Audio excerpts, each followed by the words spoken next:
Hi, I'm Annie, and welcome back to Cinema History. I gotta watch out for where I am in the frame. I need to move over here. Hi! I was like speaking to a child. I'm sorry. Today, we are going to be talking about the father of cinematography. That gives too much away, I think. Oh well, we're gonna go with it. Oh, before we jump into the story, let's hear a word from our sponsors. Just kidding. I don't have any sponsors because my channel is too small. Don't click out of my video. Be nice to people with sponsors. It's how they make money on their content that you watch, right? Now, you will see ads on my videos. I don't put them there. YouTube puts them there. And I don't make any money off of those because my channel is too small to be monetized. So YouTube makes money off of my channel, which it's their platform, so they have the right to do that. But if you're mad about ads on my videos, I don't do that, okay? I wouldn't do that if it was my option, unless I was making money off of it too.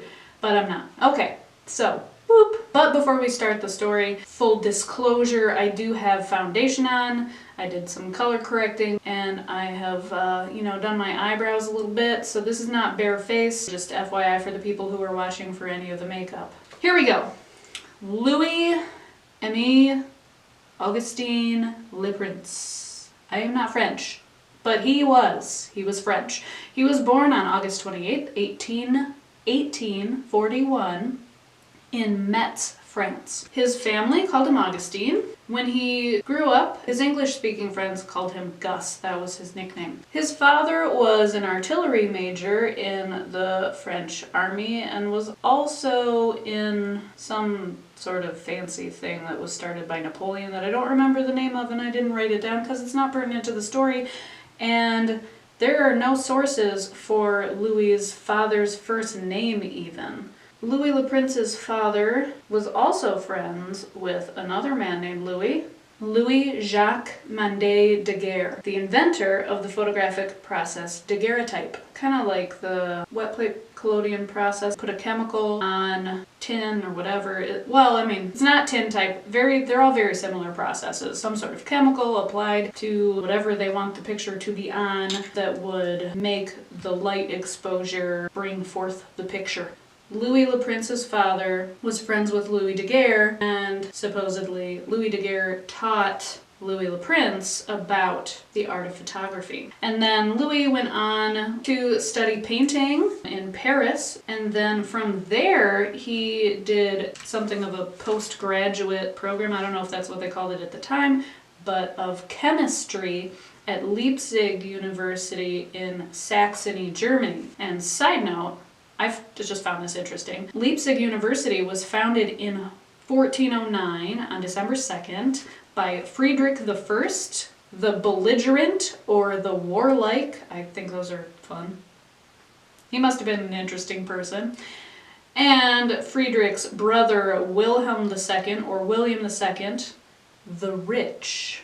So they founded this university in 1409, and it is still in operation today. So Louis studied chemistry at Leipzig University. Then in 1866, around the age of 25, he moved at the invitation of a college friend to Leeds, England, to work at his friend's brass foundry company called Whitley Partners of Hunslet. So this friend was John Whitley, so he was the founder of the company, and they did brass stuff. Cool. Anyway, then he meets John Whitley's sister, Elizabeth, and they get married in 1869. And then in 1871, they both apply to, the Leeds Technical School of Art. Apparently, Lizzie was an accomplished artist, and together they became pretty well known for their skill in affixing color photography to metal and pottery, and they were so well known for this that they were commissioned for portraits of Queen Victoria and the Prime Minister at the time, William Gladstone. That's big. So 10 years later, after applying to the School of Art, Louis moves his family to the United States to work as an agent for this brass foundry company, Whitley Partners. He went to the school and everything, but he was still working there. So I applied this green stuff here, and I was talking, but I kept rambling and fudging the entire thing. That's where I'm at. I did that. And I'm not 100% sure this makeup look is going to go the way I want it to, but we're working on it. So, Louis moves to the United States with his family to work as an agent for his brother-in-law's brass company, and that was in 1881. And during this time, he is working on developing a motion picture camera. His initial design utilizes 16 lenses, but he doesn't have yet a projector designed that will work for this to see if it actually will function in any way. He moves back to Leeds, England in May of 1887, and on January 10th of the next year, he actually secures, so he had applied for one, and then he secures this patent, a US patent for his camera design, and then about that same time,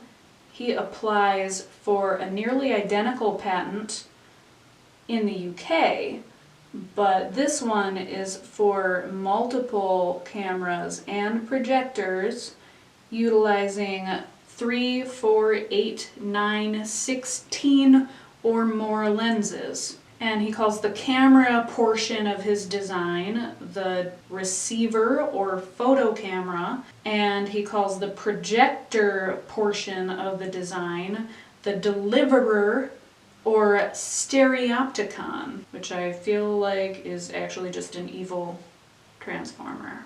Definitely. So he applies for that provisional patent for that design. But he had also been working on a single lens camera. This is important, okay? Single lens camera. Now, he didn't actually know at the time, or at least reports don't say if he knew, but the 16 lens camera really wouldn't have worked. So, it's a camera and it's got all these different lenses lined up in different positions, meaning the picture is going to be taken at a different angle. So he wants to record a film, it's a motion picture camera, and an object or person or whatever is going to move, and this camera is going to capture it at all these different angles. So if you were to project it, it would kind of jump around, because I'll put a picture up. So that wouldn't have worked anyway. I don't know if he knew that. It doesn't say whether or not that he knew that, but he did kind of switch gears and go with the single lens design. So he does this, and then in October of 1888, he adds a sentence to his patent request, a sentence about the single lens camera, but he doesn't really describe it fully. And because of this, the single lens design doesn't end up being covered by the patent at all. That's very important. Put a pin in that little piece of information, okay? His single lens camera is not patented. His other designs are, well, in the US, but the single lens camera is not covered by either patent. But he continues experimenting with his single lens camera. And in October of 1888, on October 14th specifically, he records the first ever motion picture, like true motion picture. Now, I had mentioned other people in my Edward Muybridge video, and that was before researching this guy, so put those pieces together, all right? So this first ever true motion picture, where it's all taken simultaneously, continuous motion, and not like Edward Muybridge, where it was different pictures and then put together. This was a continual shooting process, and that was the first time that had ever been done.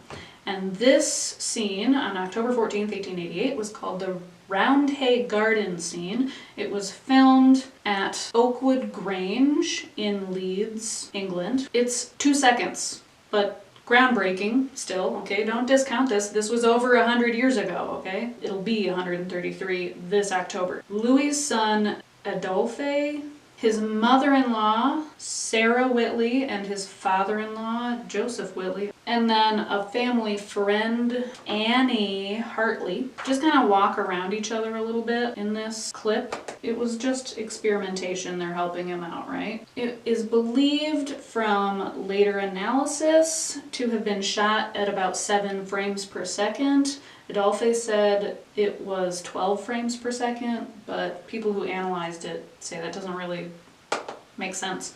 Now, Sarah, this was in 1888, she was 72 years old when this was filmed, and it just shows her kind of turning around. She died 10 days after. This is another important thing. She died, sad, but important, 10 days after they shot this. Around the same time, he filmed his son playing accordion, also a very short clip, and kind of doing a little dance step while he's playing accordion, so there's that little film. And then he also went to the Leeds Bridge and filmed traffic, so carriages and such, because he wanted to catch as much motion as possible. So traffic, that makes sense. But Roundhay Garden scene was the first thing that he filmed. So Louis films these in October of 1888, and then in 1889, Louis became a dual citizen of the US and France, obviously, since that was where he was born.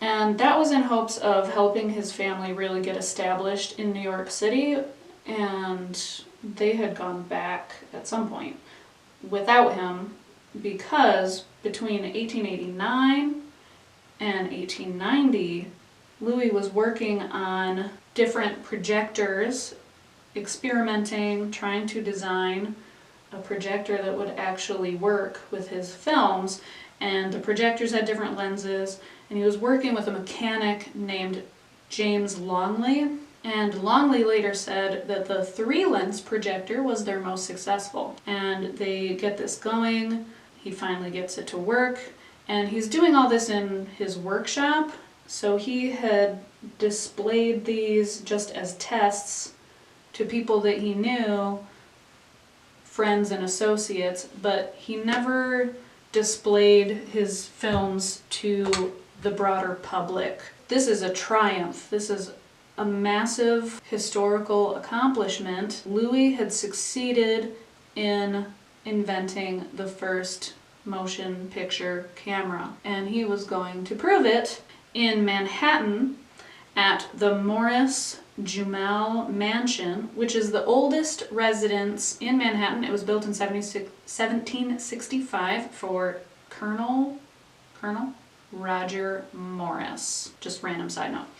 It's a mansion, it's a well-known place, and he was going to exhibit his films there. But first he had some family affairs to take care of. So he goes to Dijon, France, which I did not know there was an actual, maybe I did know. I probably did know that there's a Dijon, France, but it still cracks me up. Because mustard, okay, we know. September of 1890, so he's gonna travel to New York, exhibit his films, finally, and, become world famous and secure his patent. He also had to do that yet. He had not yet secured his patent for the single lens camera, which is what he had used to film these. He didn't use his 16 lens camera or any of the other designs that he had already secured a patent for. He used the single lens camera that he had not secured a patent for. Kind of funny that he secured patents for the designs that wouldn't have ended up working. Oh well, you do what you gotta do. And the reasoning probably is because there was kind of a race to be the first person to invent a motion picture camera. So he goes to Dijon, France to be with his brother.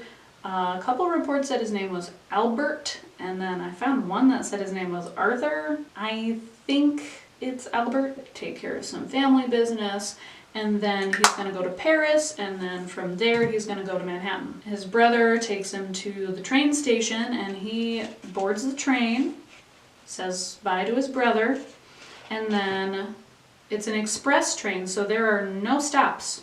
between Dijon and Paris. Some friends are at the station in Paris to pick him up. He's gone. The inventor and all of his luggage had completely disappeared. Not a trace of this 6'4" tall man with mutton chop, sideburns, and mustache were to be found. The French police, Scotland Yard, and of course his family funded and searched extensively for him, but he was never seen again. So there are numerous, or well, several. There's a few. There's always a conspiracy theory, right? I'm bad at this. I can't talk and do this at the same time.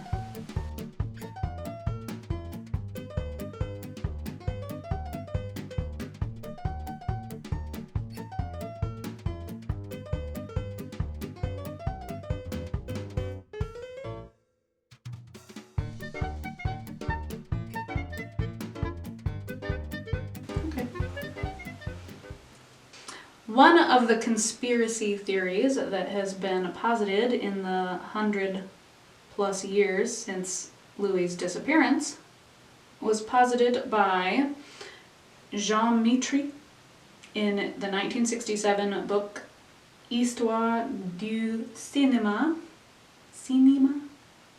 I am terrible at French pronunciation. And this theory is that it was fratricide. That's a fun word, isn't it? So perhaps the last person to have seen him alive, his brother, Albert, had actually murdered him. So the family affair that Louis had gone to Dijon to take care of was actually his inheritance from his recently deceased mother. And some people think that perhaps Albert killed Louis for his share.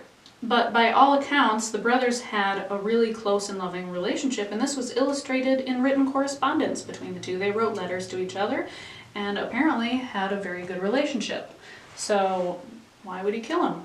Also, beyond having a really good relationship with each other, Albert funded quite a bit of the search efforts. Now, it doesn't say how much he spent on searching for him, but if it was enough, I feel like that would kind of defeat the purpose of killing his brother for the inheritance, if you're just going to turn around and spend it all to look for him.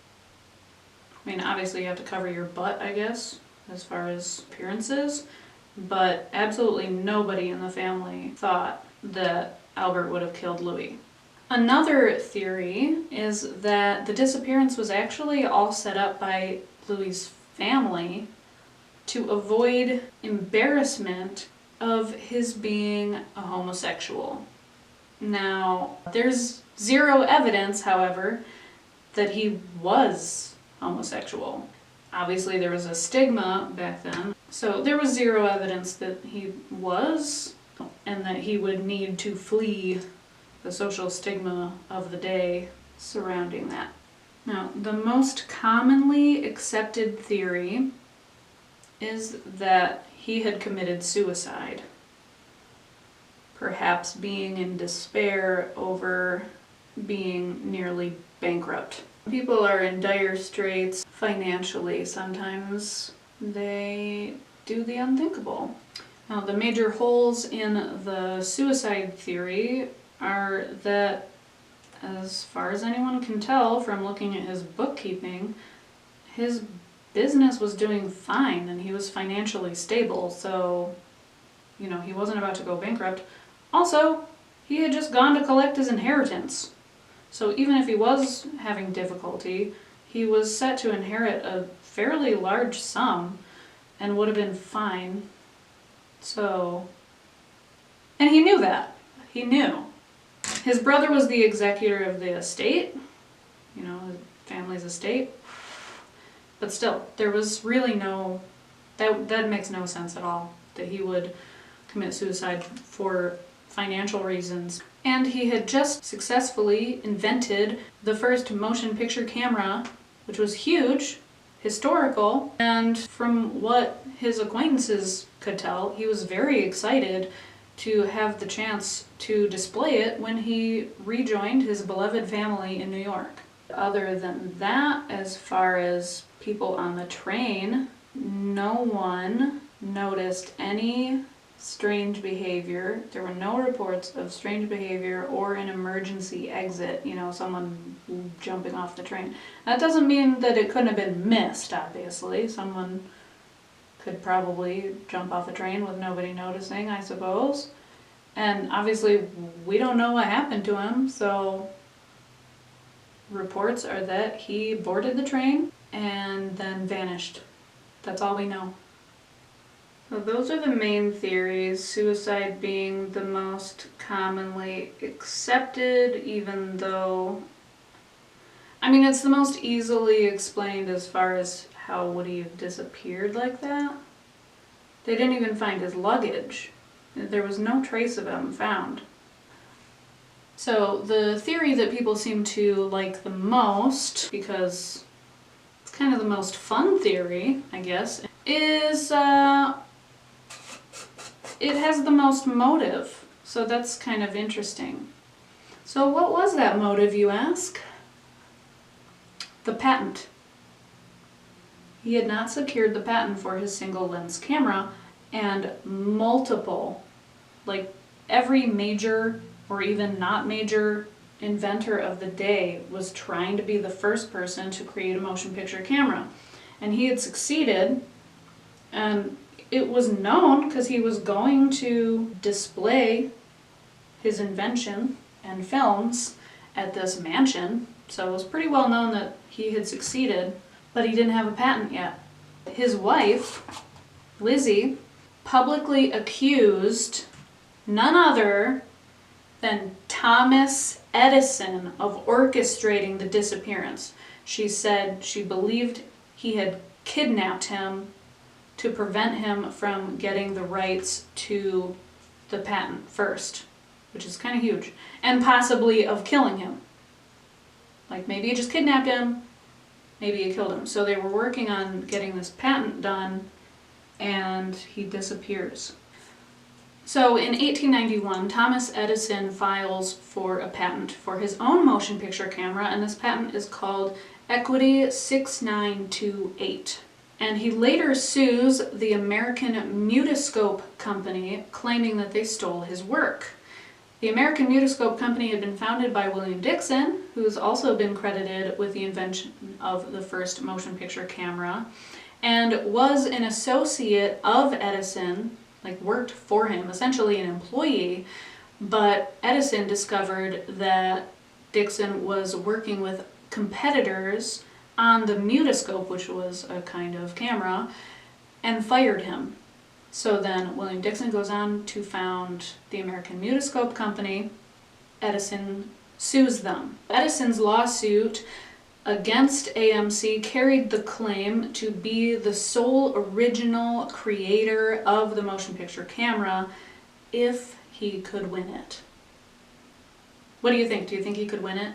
He's kind of young, but he, by the end of his life, held over 1,000 patents. This was his gig, was filing for patents for everything, okay? He was a sketchy dude. So I really don't blame Lizzie for accusing him. It's kind of out there, but it also makes sense in a way. Around the time that Edison files the lawsuit, Louis was officially declared dead in absentia in 1897. They never found his body, so he was declared dead officially 7 years after his disappearance. Now, the American Mutoscope Company brought on Louis' son Adolphe, who had been trying for most of that previous decade to gather proof that Edison was indeed responsible for his father's disappearance. But AMC just wanted to prove Edison wrong about them stealing his work. So it helped them to have some kind of proof that Louis invented the motion picture camera first, but also it didn't help them with the invention, their invention. So it was a little dicey, and Adolphe was not allowed to bring his father's cameras into the courtroom.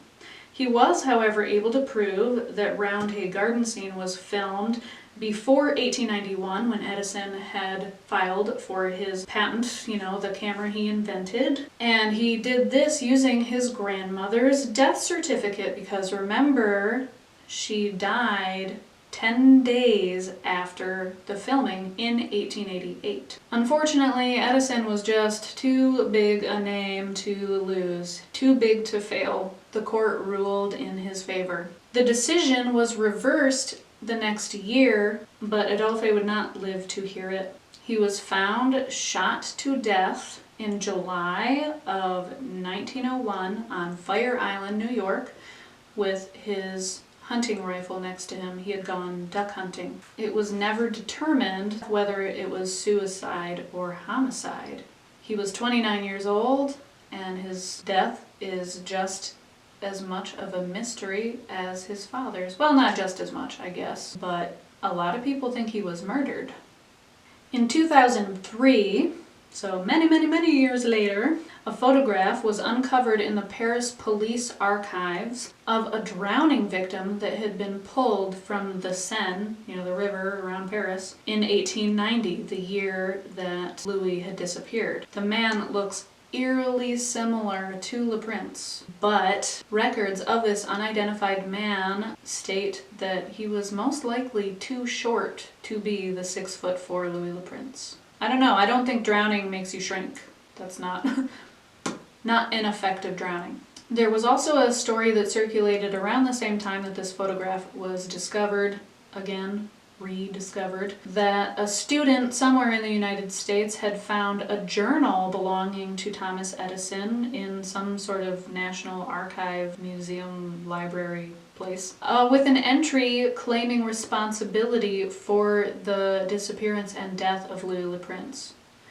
That story was proven to be a hoax. So if you see that floating around, I saw it. Don't believe it. There's never been any concrete proof that Edison actually orchestrated the disappearance of Louis Le Prince. But it's a decent theory. It's not a bad theory. Louis Le Prince has been posthumously recognized as the father of cinematography by some. I don't know how you could say otherwise, because his films clearly predated any others, but the inventors of the day were all racing each other to be the first. And they were all within a handful of years of each other's accomplishments and patents. And we may never know how much any of them borrowed from the others. I don't even know. It seems like Edison must have had ears on the ground everywhere. They were kind of all in the same circles, showing each other things, and I don't know. Maybe Louis stole his idea from somebody, but I don't know who it would have been, because nobody else got anything through as far as patents until 5 years later. Why would they wait that long? I don't know. Although it does seem that Louis beat them all, he never lived to secure a patent or gain any of the accolades or credit. And those who came after him were more than willing to stand on his shoulders without giving him his proper due, even in death. He's dead. Give him some credit. Whatever. It's not like he can take any money, and he never secured the patent, so even his family was never really able to profit. So his widow left in the lurch there. I don't know what happened with her, outside of vehemently claiming that it was all Edison's fault. The world may never know.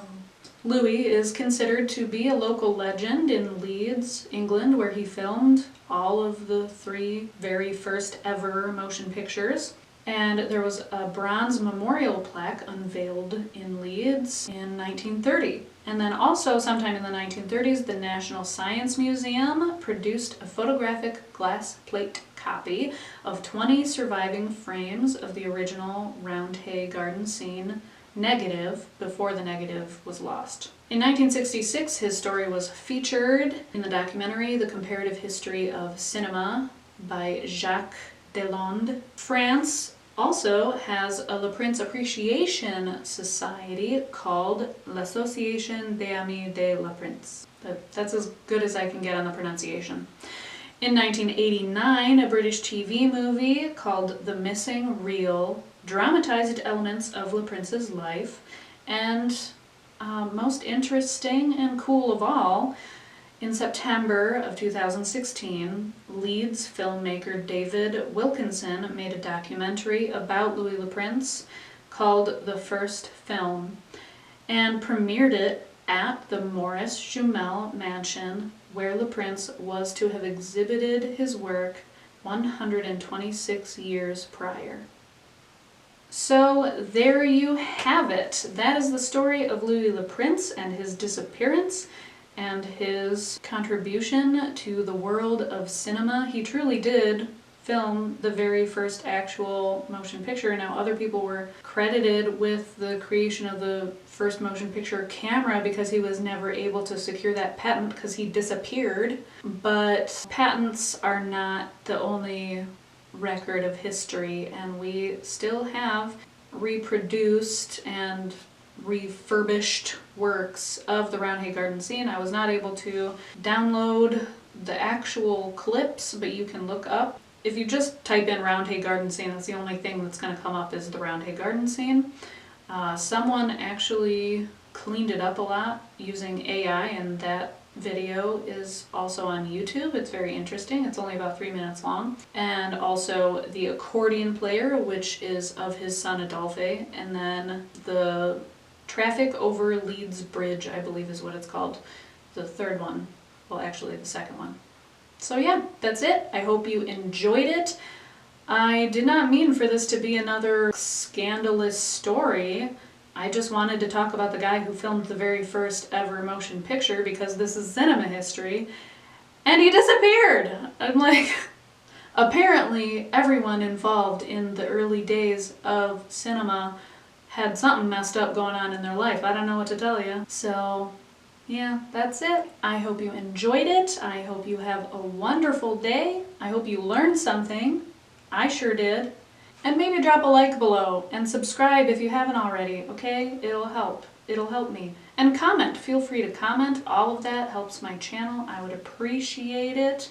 And I'm going to shut up and stop trying to promote myself because self-promotion is annoying and I don't like it anyway.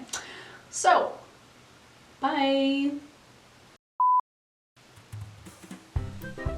Hi, welcome back. Hi! Oh gosh. This is gonna take me a while. Well, that's not turning out the way I wanted. Just instantly pooping.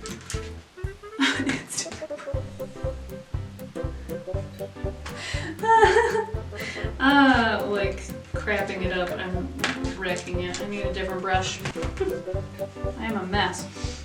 One of the conspiracy series. So at this time, Todimus